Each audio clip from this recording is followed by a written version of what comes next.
กับไผก็เว้าความเดียวกันก็บ่แม่นว่าสิปะแลกกันก็สิว่าข่อยเตะข่อยตีจังซั่นสิบัดสิฆ่าข่อยบัดนี่ข่อยบ่ได้เตะได้ตีแม่นบ่คันข่อยเตะข่อยตีข่อยให้ข่อยด่าข่อยหาด่าผีต้องมาบาปไม่ใช่โทษกับข่อย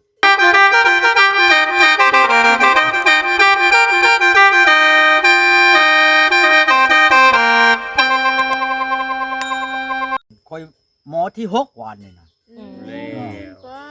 หมอที่1หมอที่2หมอที่3หมอที่4นี่พอเป็นไปได้อยากคือแน่หมอดูอันนี้นั่นหมอนี่นั่นบ่แม่นถอยไปหน้าถอยขึ้นหลังแม่นเบิดหมอนี่นั่นถอยขึ้นหลังแล้วมันเชื่อเนาะมันเชื่ออะไรไปหน้าบ่เชื่อได้มันอนาคตมันตาบ่ทันเห็นตาบ่ทันเห็นตาบ่ทันเห็นหูบ่ทันพอวัดตัวนี้นั่นถอยขึ้นหลังแม่นเบิดป่ะตัวเองก็ว่าอันหมอผู้นี้นี่สำคัญหลายเติบเลยชำนี้อยู่ในการ์ตูเฮาเล่าฮู้จักเบิดหมอวานนี่ค่อยว่าค่อยในชำนี้ค่อยนี่แต่ว่าเครื่องในการ์ตูค่อยนี่มีหยังโยมีแต่เงินมีแต่หยังเจ้าหั่นแหละบ่เว้าเฉพาะเครื่องอยู่เนี่ยค่อยเข้าการ์ตูนี่มีบ่มีว่าในนั้นมันก็มีอยู่แล้วเงินน่ะเนาะว่าเนี่ยถูกวันแรกบัดเล่าหย่าเลยค่อยในอยู่ในการ์ตูค่อยนี่คำบาทนึงค่อยได้ค่อยเข้าในการ์ตูค่อยนี่มันบ่เห็นมันเพิกบ่ออกเพิ่นว่าของเจ้ามันขังมันบังเจ้าเพิ่นว่าไปได้นั่นไหนบัดนี้ผู้อื่นเด้บัดนี้เขาเพิ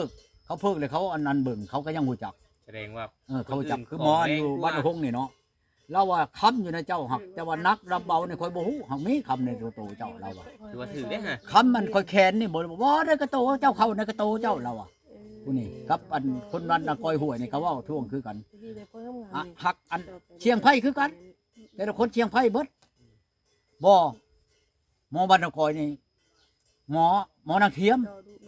ไปว่าเว้าไปโลดอันนี้น่ะ2 3เทื่อเพื่อที่3คนไปเบิ่งนี่ผู้นี้อยู่หน้าชายนี่ก็เทื่อที่3หมอบ้านหงนี่เทื่อที่3นี่แต่ละเทื่อค่อยไปบ้านนี่ล่ะค่อยบ่เชื่อมันเนี่ยเมียค่อยเมื่อนี่เอาไปกับเมื่อกับไผก็เว้าความเดียวกันก็บ่แม่นว่าสิปะแลกกันก็สิว่าข่อยเตะข่อยตีจังซั่นสิบัดสิฆ่าข่อยบัดนี่ข่อยบ่ได้เตะได้ตีแม่นบ่คันข่อยเตะข่อยตีข่อยให้ข่อยด่าข่อยหาด่าผีต้องมาบาปไม่ใช่โทษกับข่อยบ่หันเว้าบัดนี้บ่คันว่าเมื่อข่อยนำเอาเงิน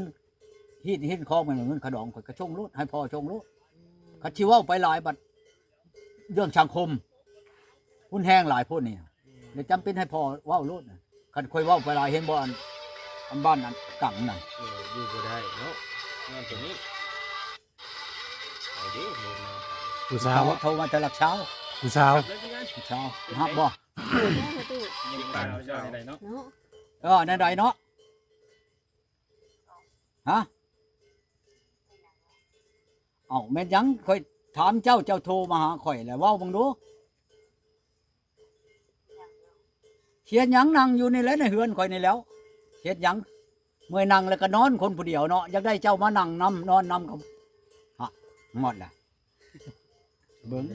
โทรกลับเงินเพิ่นเบิดประตูเลยเบิดเน็ตบ่จักย่านมันเบิดบ่โอ้เบอร์โทรธรรมดาบ่โอ้เน็ตก็เน็ตเช้าอยู่ลักเช้าชาวพุทธไทยเคยไปหาแล้วบ่ผู้นี้นี่บ่เขาเอาเบอร์เอานั่นเห็นนกกระโตมันไหนใดวะนี่เวียกหยังให้ค่อยขึ้นไปหาบ่ฮัลโหลให้ค่อยขึ้นไปพุ่นบ่จังหวะโทรมานี่เอาไปแม่หูหนวกบ่นี่น่ะฮะค่อยเว้าน้ำกะเว้าน้ำค่อยนี่ติไผเว้าน้ำเจ้านี่ผัวเจ้าไดเจ้าว่าผู้อื่นบ่เว้านี่ผัวเจ้าได้เด้อนี่เด้อเจ้าผู้บ่ทันเคยได้ผัวนั่นอันนี้ล่ะผัวเจ้าคอยนี่ล่ะเข้าใจแล้วบ่เจ้าลองมึงดูเจ้าบ่เคยได้ผัวนั่นลองกับข่อยมึงดูเข้าใจแล้วบ่สิลองมึงบ่หรือว่าสิเอาอีหลีฮะ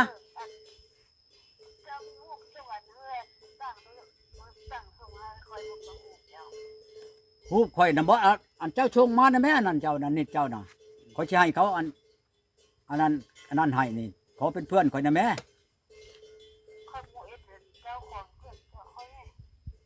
อันไปแล้วหมออันว่าเชียนหมอผู้เว้าอันเจ้าให้ข่อยน่ะไปแล้วบ่เฮือนเจ้าน่ะจักหน่อยแล้วยังบ่ได้พักยังจักหน่อยเด้อเราไปเด้อเราไปแล้วให้เราส่งอันนั้นมาให้ข่อย เจ้าเอาฮู้ข่อยไปนอนน้ำเจ้าบ่ได้ดอกคันบ่เอากระโตข่อยนี่ เอาแล้วบาดนี้ เจ้าเอาฮู้ข่อยเอาอันนิดข่อยไปนอนน้ำเจ้าบ่ได้ดอกคันบ่เอากระโตข่อยนี่ไปนอนน้ำนั่นมันจะจับได้บายได้ฮะอยากเห็นก็เอาบ่ได้ดอกคันบ่เอากระโตข่อยนี่ไปนั่นเฮ็ดหยังให้เจ้าก็บ่ได้ข่อยสิบอกฮะเอาอยากเห็นก็สิเห็นอยู่ดอกฮูบนะฮักเฮ็ดเจ้าบ่ได้คันเอากระโตข่อยไปแล้วก็โอ้ยเจ้านอนบ่หลับคักข่อยบอกเจ้าเท่านี้แหละคันว่าเจ้าเห็นฮูบเลยโทรเด้อข่อยสิขึ้นไปเด้อว้าวคักแน่ได้แม่เจ้าให้ข่อยให้เจ้าเอากับข่อยอันชูข่อยหลายเฮ็ดแล้วคือความบ่พอใจนี่คือข่อยนี่เว้าเสียงคือข่อยนี่เว้าเสียงดังๆโลดนี่จนอย่างงี้ฮอดเทวดาพุ่น ฟังสัตว์เนาะ บ่แม่นสิยินแต่ในโลกลุ่มนี่เทวดาพวกกันอย่างงี้ ใต้ดิ กันค่อยเว้านั่น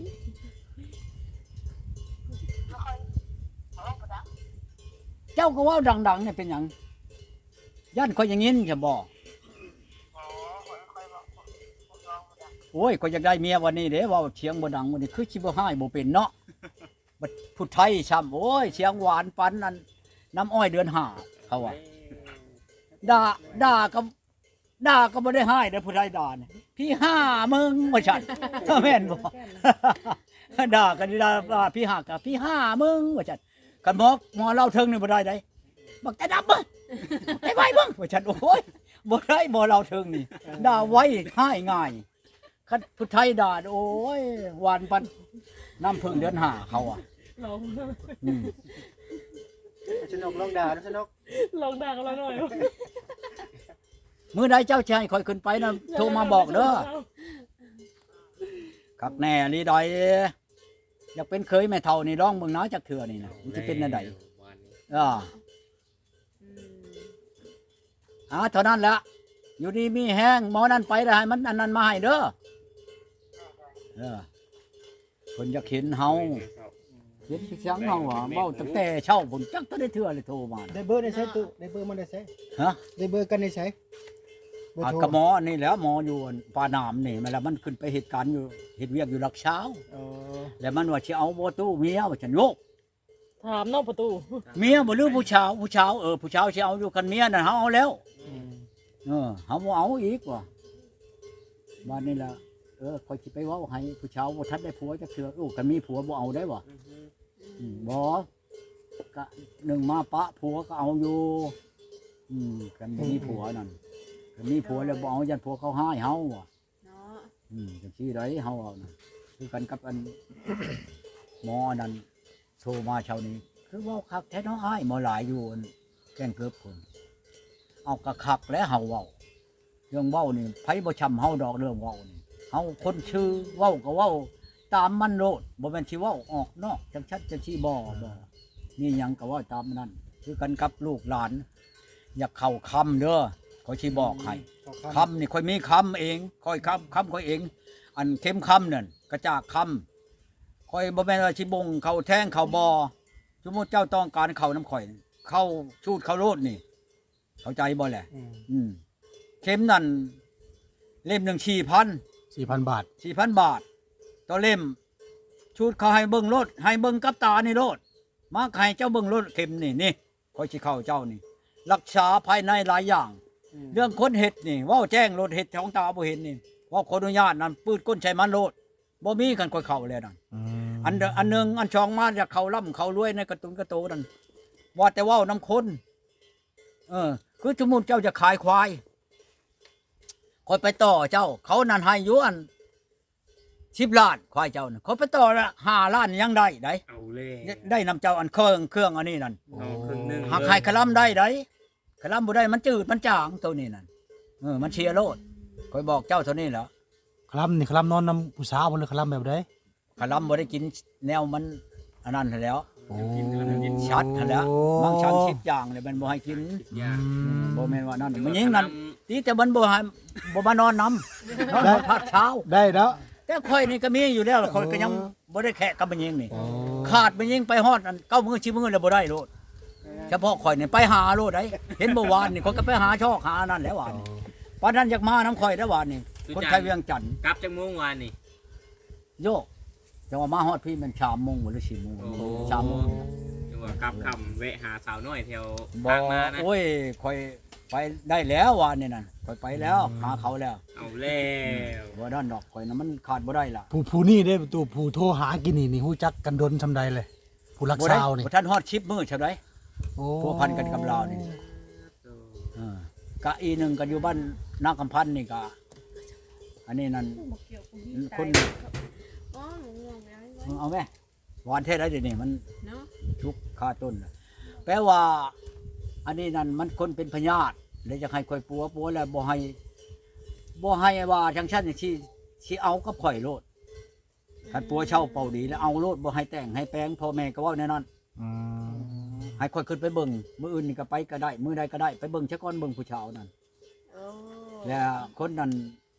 เป็นอันนั้นนะแปลว่ามันเป็นเนื้อมันบ่สมบูรณ์มันเป็นพยาธิ โอ้ เป็นมานั่นได้4-5 ปีแล้วคอยเบิ่งนี่มันถือของเขาอีนี่นั่นรู้จักแล้วคอยปัวโอ้ยปอกกล้วยกินยังยากปอกไข่กินยังยาก บ่โอ้ประตู โดนของมาก่อน ถือของมาก่อน เอาแล้วของเล็กหรือ แถวนั้นมันไม่แต่ใช่แน่นอน เออ แถวอันทางเทิงนี่คือกันกับแถวอันวิหลอกวิละเชฟปูนเมืองพีนนี่โธ่ค่อยไปเอาเมียค่อยบ้านกังนี่บ้านกังนี่ปดเกือบออกมันบัดมีหัวกระไดเนาะปดเกือบอยู่ในห้านกระไดนี่มันลงไปเก็บเอาปัดใส่กระตามันขึ้นมาเมียนมาช่วงถึงเบิดได้เกือบมันบ่เชื่อมันบ้านมันเนี่ยค่อยนะ ย่านเขาใส่ของบ่ตุ เอาค่อยเฮ็ดให้ก็ได้อันนี้นั่นอันของใช้เกือบนั่น มาโลดไผต้องการนั่นมาค่อยสิเฮ็ดให้โลดอันแนวใช้อันให้มันอันนั้นน่ะก็นะอันนั้นคล้ายมักทุบแง่นี่เอาผสมนั่นเจ้าไปเหยียบปรับแม่นบ่ของชาลเพชรอยู่ในหันมันมักตำแย่มันตุ่มแย่มันปักตีนเจ้าแล้วตัวชาลเพชรแล่นเขาเลย โอ้ มันสิเฮ็ดให้ชั่วโมงหนึงตายก็ได้อันเฮ็ดน่ะค่อยเฮ็ดให้ก็ได้ถ้าไปต้องการมาโลดค่อยว่าชื่อๆนี่เลย มันสิเปิดเลยอันนั้นกินแม่น่ะ บ่แม่นว่าค่อยสิคุยได้มาเลยลองมาโลดก็ได้ ตุนั่นนี่เขาแยกเอาถอกน้ำใส่ก่อน น้ำกาแฟแล้ว บ่แม่นว่าค่อยนั่น แม่น ที่คุยได้เฮ็ดแล้วลองมือโลดก็ได้ อันเฮ็ดใช้อันเครื่องอันนี้น่ะบ่แม่นว่าค่อยสิคุยได้เฮ็ดแล้วล่ะผ่านเบิ่งว่าฉันเฮาก็บ่ผ่านนั่นตัวบัญชีอันนั้นน่ะหมาบ่ไก่บ่เนาะ โอ้ ไปทาใส่ตีนไก่นั่นมันจักนาทีมันสิตายนั่นเอาโลดแหละค่อยสิเฮ็ดให้โลด เนาะ สิอำหอมไปจัง อืม อันเรื่องเขาเฮ็ดตัวนี้นั่นนี่ขึ้นไปเอารวยคนแก่นนี่มีแต่อยากใช้แนวนี้ บ่ อ้อ เนาะ สิว่านั่นเสียงค่อยไปข้าวนั่นกับอันนี้นะพันโทอันคำมันนี่พันโทคำมันพันโทอันนี้ละขึ้นไปนี่อยู่กองบินนี่จะข้าวนั่นขึ้นไปละค่อยเห็นหมู่นั่นว่าขออนุญาตนั่งปดเกือบเอาแต่อันตีนแล้วเอามานั่งไว้เขาเฮ็ดหยังคนย้ำคนบ่จักเด้บัดนี้ค่อยนำป้าอยู่ก็ได้รุ่มพุ่นแหล้วคนบ่จักเด้ เนาะ วันแรกวันเขาเว้าป่าเขาใช้ในเกิบเจ้าตายแล้วจ้ะบุญแต่คอยบ่เขาบ่ใช้เกิบก่อนคอยก็บ่จักหยังแต่เขานั่นคือคู่มือนี่บ่เดี๋ยวไปนั่งอยู่อันเฉยๆอยู่เห็นบ่มื้ออันคอยไปขอเมียคอยอันอยู่บ้านอันนี้ก็นี่นะบ่วานชื่อนี่นะเท่าจ้อยๆอันนั้นคอยฮู้จักโลดอยู่บ้านนั้นอันนี้เมียคอยในบ้านนั้นบ้านบุกปอนี่อันอันเมื่อวันชื่อนี่นะ โอ้ เท่านั้นขนาดกว่ามุงคอยว่าชื่อแหละ อืม หากคอยบ่ได้คืนคอยจดจับมือโอ้ยสบายอ้ายเอ้ยมื้อใดมื้อหนึงสิไปลินเด้อเฮือนเด้อ คอยคิดจะกหัวอยู่แล้วเพิ่นนั่น เออ บ้านเมียคอยบ้านปุงปอนี่ไรคือเพิ่นว่าคอยน่ะขึ้นไปบ้านน่ะไปบ้านเพิ่นสิบ่จักไผแล้ว เนาะ คอยบ่สามารถไปผู้เดียวหรอกคันคนทำคอยนี่ชันละวันนัดตะปอกตาปื้อมันบ่ตาออกตาโอ้ยคอยไปทั่วเบิดแล้ว โดย คันคอยผ่านบ่ได้คอยบ่ย่างไปดอก ระวังเด้อคอยกระลูกปืนคอยก็มีเอ้าจักไผกับไผแล้วบัดนี้ เนาะ อาวุธไผก็มีคือกัน เนาะ ถ้าเจ้าพิงคอยก็พาดหัวเจ้าแล้วเห็นบ่คอยไปคอนนั่งเฮงอยู่ห้วยลาด บ่เพิ่นถือเงินหมวกใหญ่เว้าเข่งโยกคอยคู่หัวแล้วมื้อน่ะผมบ่สิญาติหัวเจ้าเพียง เนาะประตู ลูกปืนก็ ใหญ่เจ้าพลาดมันเช็ดก้อยเนาะ เอาแล้ว ปืนไผสิ แ แห้งกว่ากันเอา คอยก็นักชูคือกันแหละ เอาเลย นักต่อต้านคือกันล่ะ ต่อตากเนาะ เอาแล้วเอามึงดูว่ะปืนเจ้ากับปืนข่อยก็ตัวใดมันเชียนอันนั้นเจ้าคงอันปืนได้ก็คงคงปืนบ่ได้ก็บ่อยู่เขาก็ตอกหัวเจ้าทำไรพี่ชัง โอ้ยว่าชื่อ ชิม นั่น มัน เลย กาแฟชิมมันแซ่บบ่แซ่บเลย เบิ่ง เพิ่นสิชิมทางอีกเทอนานะไปไหนคักบ่ คักแล้ว โอเค สิชื่อห้านเมียนสิชื่อห้านเมียน สิไว้เด้อไปจานเด้อซื้อไปเพิ่นเทอนา เขาเอาหยังใช่นี่เจ้าคือนัวแท้ อะไร เด้อเพิ่น วิจารณ์เฮ็ดได้ บ่อันแนวเขาใช้นี่มันนัวได้ไหน แซ่บบ่ ยันเป็นน้ำผู้สาวงามขายไปจัก จักว่าเอาทางในใส่ก็บ่จักอันนี้ เป็นน้องนุ่งรักนะ คันเอาอันนุ่งใส่ใครได้เนาะยันเอาตัวอันแนวอื่นพุ่นนั่น มันจะนวลนะ จังอื่นจะมูมันยังไง คอยจังว่าเรื่องการไปนี่ไอ้น้องเอ้ยคอยจังว่ามาโลดมาเข้าน้ำข่อยคอยสิเข้าให้ขนาดเวียงจันทน์จังลักไปนี่ไปคอยเข้าบ่ฮอดนาทีหนึงนี่ฮอดปรับรถนี่จันไม้อยู่พุ่นเนาะจันไม้อยู่พุ่นร้านข่อยนี่มันห้องข่อยในปูนี่พ่อมันอยู่บ้านห้วยเหมานี่เจ้าตุติงเด้อคอยสิเข้าให้เจ้าคอยพลาด2นาทีปราบเข้าแล้วผู้เอ้ยนี่แน่บ่ยากเจ้าสิอยู่ร้อยกรุงเทพมันพันกว่าลักผู้ใดกรุงเทพนี่ผู้ที่2นาทีฮอดปรับคอยเบิ่งนี่ ไว้นี่เนาะ เอาแล้ว โอ้ใช่บ่ ใส่คันอยู่พี่ฮอดพุ่นปรับเนาะ ฮอดพุ่นปรับรู้ได้ เครื่องฮอนมือใด เพราะแต่ให้คอยรู้จักชื่อคอยเว่าชื่อนี่แหละ พอดเขาโทรบอก คือเขาบอกไปในชาวตู้นี่ขออนุญาตถามแบบคือเจ้านี่มีเครื่องสมมุติเนาะนี่เว้าสนุกตัวอย่างแบบคือผู้ไปนำ2คน3คนนี่เขาว่ากุ้มเอากันได้นี่ก็แม่นมีบ่แบบนี้แก นี่แหล้ว มีเนาะ นี่ทุกคนเอาเข้าเจ้าจะกุ้มจะคนมาเข้ารถนำข่อย โอ้ จะกุ้มเบิดครอบครัวเจ้าก็ได้ครอบครัวเจ้ามีจักคนคอยกาเฮ็ดใช้นาหันเรียบร้อยบ่มีหยัง มีปัญหาหยังหมด บ่ได้เข้าใกล้กับบ่ได้อีก อืม ใจ แบบนี้ก็ ค่ มี อย แม่ ไป เาะ นี่เด้อนี่นะนี่อยู่ลักแถว6นี่เนาะเพราะคนอนุญาตนะ ยังได้ คนกับปรินกะลีหมอนั่นเขาว่ามันเป็นปอบเขาว่าหมอนั่นหัวหน้ากะลีอยู่นะฮะ เลย เขาไปแล้ว กินลูกตัวเอง คอยไปเทื่อหนึ่งบ่คอยไปเทื่อหนึ่งมันบ่ได้ท่วงอะไรไปเทื่อที่สองนี่มันว่าปู้เจ้าเนี่ยขนาดว่าจังนี่พิชลิกมันว่า โอ้ เห็นไหมเจ้าจะบ่จักปานนั้นบ่เจ้าเฮ็ดข่อยได้นี่ข่อยก้อนนี่ได้มันบ่ถือข่อยนี่เจ้าจะมาเฮ็ดอันนั้นได้เจ้าตายได้ข่อยก็ว่านี่เลยได้เจ้าตายได้คันข่อยจักนี่ได้ข่อยจักแล้วบัดนี้เจ้าบอกข่อยแล้วเอ้าบ่ได้มันลดขออนุญาตเพราะมันว่าข่อยเพิกบ่งเจ้าเป็นเพิกเนาะว่ะเจ้าชูเฮ็ดจักเถื่อได้นี่เจ้าตายพุ่นเด้อว่ะผู้ชายได้หัวหน้ากะลีนี่นะนี่ลงค่อยอันน้องชิมอันเชโนนี่ไกลเพียงนี่ โอ้ เมียข่อยก็อยู่อันนู่นตัวนั้นหั่นเมียอันเมียข่อยเอาข่อยปาเลยนี่อีแยงนี่ชื่อเมียข่อยบ่สิตัวหยังไปท่วงข่อยโอ้ข่อยว่าหมอนี่สำคัญแต่พ่อเขาจังว่าหมอนั่นเป็นปอบบ่หลีมันรู้จักเบิดแล้วข่อยเฮาบ่เพิกไผข่อย บ่ได้เจ็บไผ คัน เนาะ มันคิดต่างๆข่อยพาดหัวมันรถหัวหน่วยหัวไผได้ บ่ได้บอกเพิ่นว่าระวังจะเฮ็ดเจ็บ บ่ ข่อย บอ นั่ ก นนี่ ครับอีก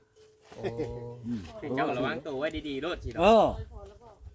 หมู่นั่นเฮ็ดไปมาลิมมาร้อยอันนั้นแล้วมันจังเป็นปอกเอาแต่อยากเฮ็ดไปนั่น เนาะประ อัน ตู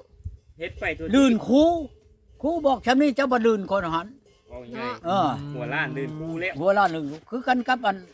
เฮ็ดนั่นเฮ็ดนี่เนาะเจ้าจูเฮ็ดเกินควรเด้อบัดกายซะเกินควรน่ะกายควรซะจังซี่ดอก ก็เลยเป็นแนว ปีหนึง บ่นี่เนาะ บ่ให้ความถามหรือช้องนี่อันเรื่องอันอาจารย์จะบอกเนาะ เจ้าบ่จักให้กว่าหาเอาฮอดขี่อยากได้เงินเด้ โอ้ ยังคือคุมื้อนี่นั่นเขาให้ไปบักไม้อันลำ100,000 กว่าบาทพุ่นมันบ่คุ้มค่าใดอันนี้ ครั นะ บเนาะทุก หาเจ้าเป็นนั่นแน่นั่นนี่มันบ่คุ้มค่าเจ้าใด มันบาปได้เนาะทุกอย่าง เอาแล้วมันบาปแล้ว บาปไว้เด้ อืม อืม เรื่องทอบเรื่องถอดเรื่องนั้นน่ะมันสิว่าไปจังแต่กะลารถไถก็นี่ทอบเขาบ่ชับโปมือนี่ก็ได้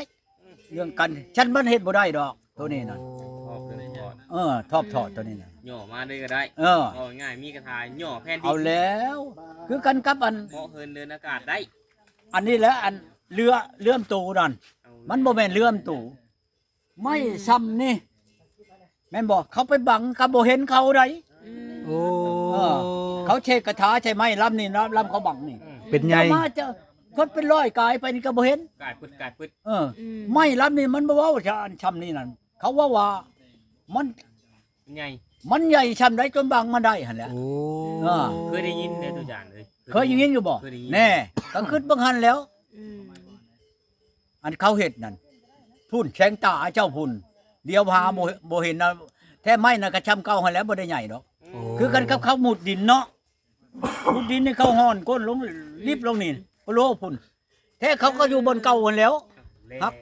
ตาเจ้านำบ่เห็นเขาเฮ็ดไปน่ะนะโอ้ย ตัวเนาะ โอ้เป็นน้ำสายตาซื่อเนาะประตูเนาะ ใช้ตาเจ้านั่นสิไปเว้าอันนั้นเพียง โอ้ บ่แม่นว่า โอ้ยเขามีอลีเฮ็ดอลีนำบ้านบ่มีดอกอาจสิไปหมุดขี้ดินลงได้นี่ตาเจ้าพุ่น อืม โอ้เห็นน้ำสายตาเฮาพี่เนาะ เป็นน้ำตาเจ้าพุ่น